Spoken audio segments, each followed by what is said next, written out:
Welcome to I think it's the 8th episode of this series where I create one tracking plan every day for tools that are typically used in startups. I don't prepare anything before I do this. I just have a list of the different kinds of tools that I will do.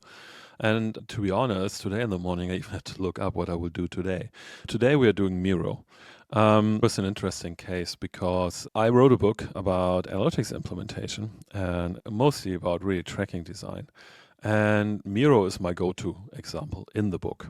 This is the only one where I would say I had some preparation, just because I use it as an example in the book quite often. But to be honest, I cannot really remember so much of this anymore. And I didn't read it up before. But I might compare it later. It might be interesting to see if my thoughts have evolved over time compared to the book. But this will not be an exercise in this video. What we do today is we will create a tracking plan for Miro. We will do this together with Claude AI. I will use my book, which you can see here. When you buy it, you get a PDF. You also get a mini version of the PDF, which is reduced and which you can use in Claude as context. For example, I'm using this here in a project, adding this here. With this, I can then prompt, I'll explain this prompt in a second. So I can then prompt Claude to create me a tracking plan. The reason why I'm doing this is because for me, a good tracking design needs iterations. It needs some thinking about it. It's a constant process. Even when often this is a one-off project, at least like this is how I usually get hired for consulting projects, so that people say, hey, we want to have a new tracking setup. Can you please create it for us? It's an evolution thing. A tracking setup, analytics setups, they obviously, your business is changing, your product is changing, so therefore your analytics setup should change too. But even in the first creation, I already have different kind of iterations where I work on this. I sometimes take breaks in between, then I pick it up again, and then, because usually it triggers some new ideas, some refinements. I think one of the tricky things, and I know when I was talking with some people, what frustrates the most about creating a tracking plan or event data design is that you somehow have to look into the future. You have to have some kind of good senses on what would be typical analytic use cases to get, let's say, some specific kind of ideas. Because often, unfortunately, the setup in the companies is like this, that you get some resources now to get your tracking implemented, but you might not get the resources in 2 or 3 months. You put a lot of pressure on yourself to do it right at the moment. And this is also one of the reasons why most of the tracking setup ends up to overtrack things. One of the reasons is because I get the resources now. I won't get them in a year. Let's put as much in there because I don't know if I will ever use it, but this is my once in a lifetime opportunity to get these tracking events. Every data setup, every analytics setup needs iterations and needs evolution. This includes that you can change the implementation pretty quickly over time. I'm doing this for over 15 years.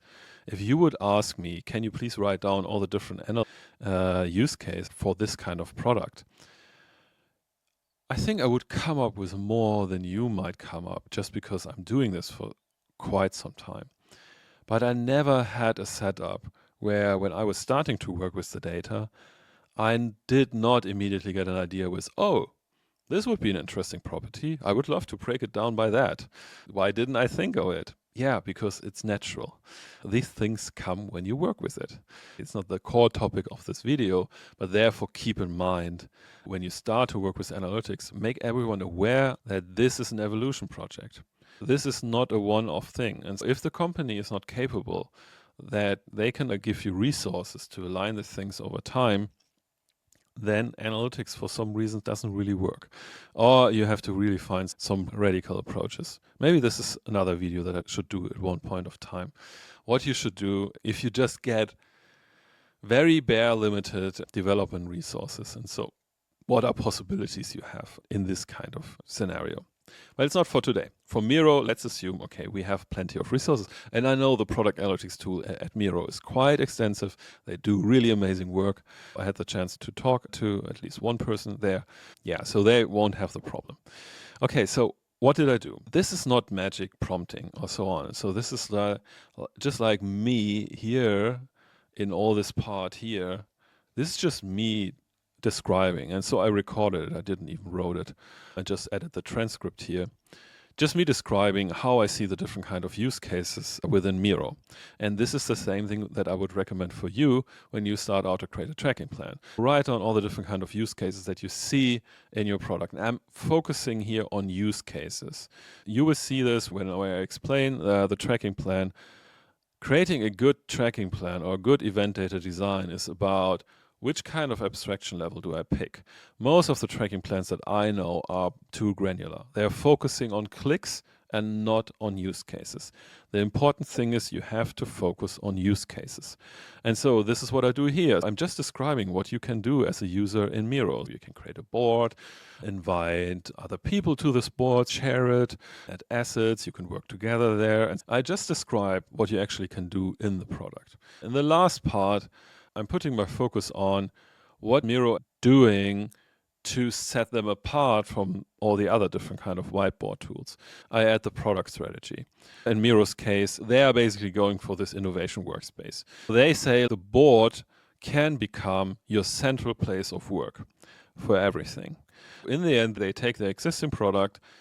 Yes, they have some AI features. We will talk about AI features today as well. But in the end, they say, okay, we have an existing product, which is the board. We have extended the functionality within this board so far that we can now say, actually, you don't need these other tools around that. If you are a team that is working on a project, the whole project can live in Miro.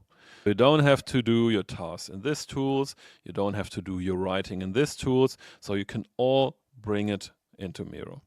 This is what they're aiming for. First, I just prompted it in, and then I was just hoping that I can see it in the Claude output. We see it a little bit, but I extend it. This is the part where you will see me now making some design decisions. Okay, let's have a quick look on the first tracking plan that Claude has generated. It generates this kind of document. It looks like this. I'm breaking down. I have what we are looking right now are the product events. I have 3 layers. First is product, the product layer, where we just look into the use cases, how we track the use cases. Then underneath, we have the interaction layer, where if we need to, we track some clicks. And then on top of the product layer, we have the customer layer, where we look into the different kind of states that the customers are evolving through their customer journey. But let's start with the product layer, because this is basically the backbone of our setup. And I break down the product layer into entities, activities, and properties. Entities are the building blocks of the product. They are basically forming the product, how it looks like. We have the heartbeat entity, which I always call it, like the one thing that holds everything together. Then we have the core entities that are basically built around this heartbeat entity and form the core product, where you would say, okay, we need this, that this product works in the way how it should work. And then we have strategic entities that are basically added, and they might become core at some point when, for example, these kind of features start to become commodity or the direction is changing. But right now, we don't really know. They are just like, they are, let's say, on the outer circle. But they are important enough for us because a lot of initiative is put behind. Okay, let's have a look at the different kind of entities. The heartbeat entity, it's always a bit tricky. Usually, it's the one entity where a lot of things are happening. And it's mostly also like the most granular one. So for example, in Slack, it would be messages. In Asana, it's the task. Based on this model, here it would be the asset. But for me, the asset is not meaningful enough.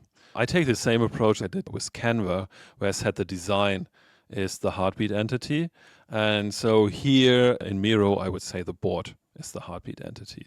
The board is the central part. It makes Miro different. So this is our heartbeat entity. As long as people are creating boards, as long as people are opening boards, as long as there is activity around boards, your account is healthy. If you just want to track 3 events, pick the activities from the board entity, and that's it. Then afterwards, we have account, user, asset, and project. I would say asset users are the next ones, so they are close to it. Maybe project is a little bit outside because technically you don't really need projects to work in it, but at some point it really makes it an essential and also like a core feature, because when Miro is really adapted within a company, then obviously you need something like projects to build things around there. What you can see here right now is we don't have any revenue entities. I would definitely add subscription here, which I always do, is my personal taste. From a product perspective, you could also include this all into account. This is usually also what Claude does when it makes it first draft, but I like to have it as own entity to build the bridge to revenue. And then the other thing is right now we don't have any strategic entities. And I was thinking about this a lot, if it really makes sense, if I can find an entity that would fit. But in the end, what Miro did, or what Miro is doing right now with their product direction, is they taking their core entity, the board, and they make it more powerful. They extended the capabilities of the board significantly over time. They always were adding new things that you can do on the board. And now they reached a point where they call it like the innovation workspace, where they say actually, where before the board was just part of your project setup, it now can become everything in your project setup, if it's the kind of project that you're working on. And so therefore, they're just upgrading the board. And this, there, it doesn't make sense to have the entities, but we have to extend the board to facilitate that. And this is what I'm doing now when I give feedback to it. Let's have a look quickly on the activities. We have account created, we have account updated, which I will remove because account updated usually doesn't really have very useful information in there, so we don't need it. Account plan change we don't need because I will have the own subscription entity. Account deleted, again, I would keep it in there because like it's still something important in reporting, but it's not really something that you build a product strategy around because people don't delete accounts. It's not a strong signal. Unless you start to delete accounts after inactivity, then it can become some kind of signal. But if you don't do this, it's a very weak signal because we don't delete accounts. Users can be created, users can be invited. This is important. User role can be changed. This is also important because it might include a signal that the revenue might change, like we are upgrading someone from guest to member or something like this. Then it proposed to say, hey, we do user first board viewed, which could be tempting, but it doesn't make sense. This one is more likely a customer activity if we really go for something like this. Or it's really something that we figure out in the analysis before. One important thing I come across from time to time is that people try to build in some analytics results already in the tracking. I see this more often when people are tracking funnels. So they put in like funnel step 1 viewed or something like this, or put this in the properties. For me, for example, a funnel is an analysis. And an analysis is built on top of the track data, but it should not appear in the tracking because the tracking should be agnostic due to the analysis. Let's say I collect different kind of events and I can use them for different kind of analysis. When I create a funnel as a different kind of model that I'm just approaching right now, it will change pretty quickly, or I will just make 5 or 10 variations on this funnel. So this is something that happens in the analysis, and I work with the track data, but it should not be added to the tracking data, because if I would add it, I will lose a lot of flexibility. I would be more dependent on developers to change these things, and it's not actually really needed. I don't need the information which is funnel step 1 or funnel step 2 because I define it in the analysis. Okay, so board activities. Board can be created, board can be opened, also very important. A board can be shared, it can be exported, and presentation can be started. Here again, you can think about, okay, is it important to have presentation started as a single activity? I would say yes. It's a specific mode that the board is used to, and it's definitely, at least it's a signal that something is happening together. But we will extend the board more extensively in a second when I walk you through the first initial setup. Okay, asset, I would call it asset added because it's not really like, we don't really create the assets. Usually like Miro, we just pull things on the boards. I would represent this in the language. I would call it asset added. Then we have asset updated. And then we have asset AI transformed. This is interesting. Miro has this functionality that, for example, I can have some post-it, I can select them, I can say, hey, please generate me a document out of it. And it has, I don't know how many, but it has some of these transformation. And I think they will extend this significantly. We could just have it as a property so that when an asset has been added, we can say, okay, it has been added by an AI transformation. I still like it as its own activity because the whole AI thing is, in most of the creative products right now, has become a core strategic movement or direction. Therefore, I would keep it because it makes it easier for us to count this up. Later in the analytics tool, we can then easily create a report on how many assets have been generated by AI based on other assets present. Obviously, we could also count it up with the other approach, but it just takes a little bit more work. Here again, we are looking at data user experience. We make it easy for product managers to find it and then to work with the kind of data. Okay, asset deleted, I guess I would remove it because, again, it doesn't really show us a strong signal if a lot of assets have been deleted. Okay, project can be created.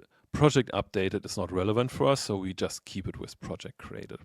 And again, I always call this weak entities when we have an entity with just one activity.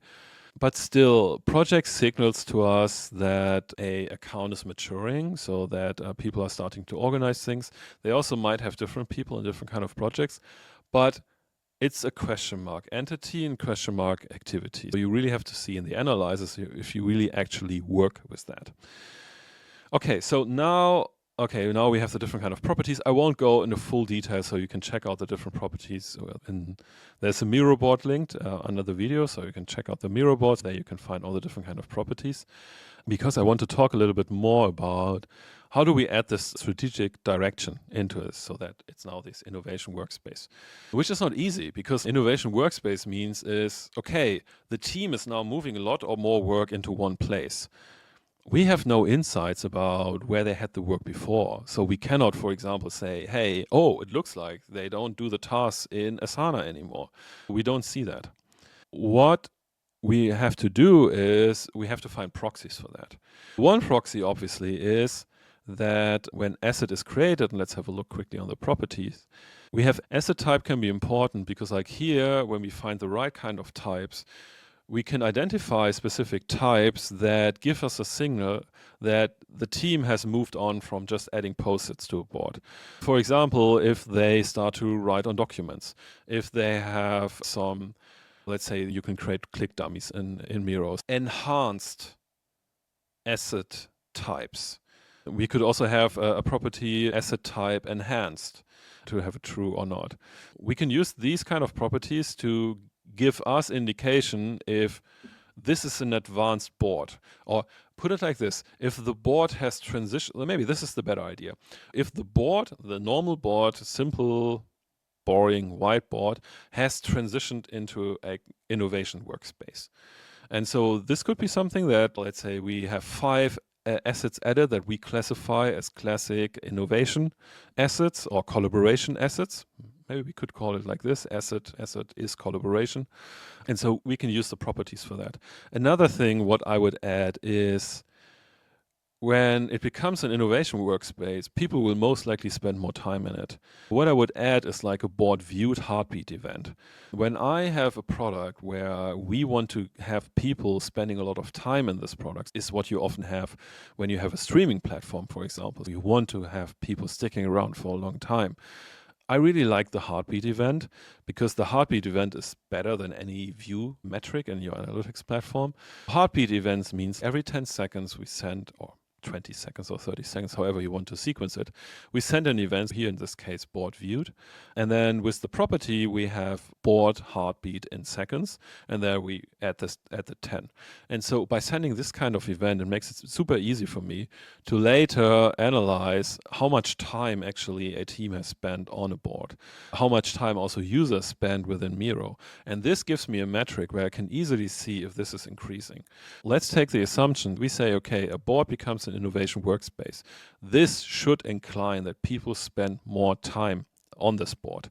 Therefore, the view time has to go up. With that, for the first time, view time becomes an important metric, and I can start to measure it and to really see, okay, can we increase the view time?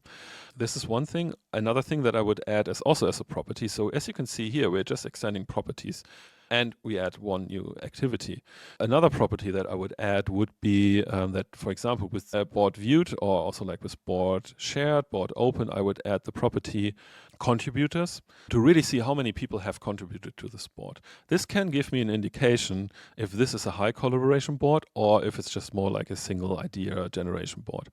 We can also think about to calculate some more properties around activities. I don't know, assets added in the last 5 minutes or something like this. We can experiment with that. This is why I said in the beginning, it's so important that you have a continuous way to change your setup.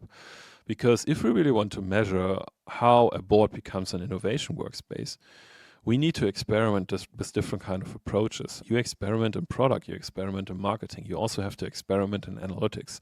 It might be that some specific properties that I'm just thinking about, some might work really well, where we can say, okay, this is really helpful, but some might not. We can also remove them, but maybe we find other proxy metrics or proxy properties that can help us to measure all this. And this really makes it important to have a process in place where you can extend things. Because again, the interesting thing is, and I think this really comes up a bit like the theme of the series, we always have the distinction. So once we went away from click-based tracking, so just maybe because I haven't showed you yet.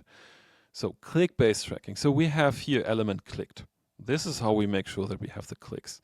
It might be interesting for the UX designers to know, let's say, so you have this small toolbar that appears when you select an asset. Yeah, the UX designers want to know which kind of options have been clicked there. So you can do this with element clicked. You don't need specific events for that because you don't need this data all the time. You just need it from time to time when the UX designers want to optimize it. Once you move away from click-based tracking, which is the first stage where most of the tracking setups are. The evolution is really to start out with click-based tracking. You understand where people click, but that's all. You don't really understand. So the next evolution step for you is like to go for product and customer-based tracking. So you go from clicks to use cases and to customer journey states. Usually start out with the core. This is like my emphasis. Identify the core use cases that your product has. But your product is more than your core use cases. In Miro's case, this is the core setup that we need, but we have to include the strategic direction. Because if we wouldn't, we would now give data to the product team where they would say, yeah, but how can we actually see how our new work is actually working out? They have to translate a lot. If we just track core things, they have to translate how it actually shows them, yeah, but does our innovation workspace strategy work out? Do we see some indicators here?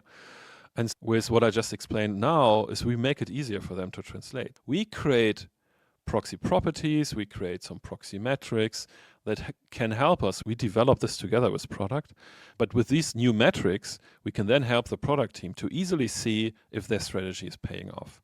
And then we create this magic thing where a product can see, okay, look, for example, okay, the heartbeat is really a simple metric, but it's quite a powerful one. When they can see, look, we increased the view time on our boards in general by 5% in the last months. They can definitely see that something is paying off. And so you can develop these kind of things to help your product team to understand if their strategic movements are actually, creating any kind of impact. I guess this is the, let's say, the takeaway from this kind of video, to really understand how you can build the bridge to the product team so that they can understand what they are currently working on, what they're currently trying to optimize, that you represent this in the data. And again, it's not about where someone clicks in a new feature. Yeah, the product might be interested how many people clicked, okay, I want to do an AI transformation, but we have the AI transformation activity, so we have the data for it, but they're actually not really interested in the clicks that are happening before. No one is interested in clicks, trust me. Okay, so I hope this was useful. I will create the next video tomorrow, so if you want to make sure that you get all the upcoming tracking plan videos, make sure to subscribe to the channel and see you in the next video.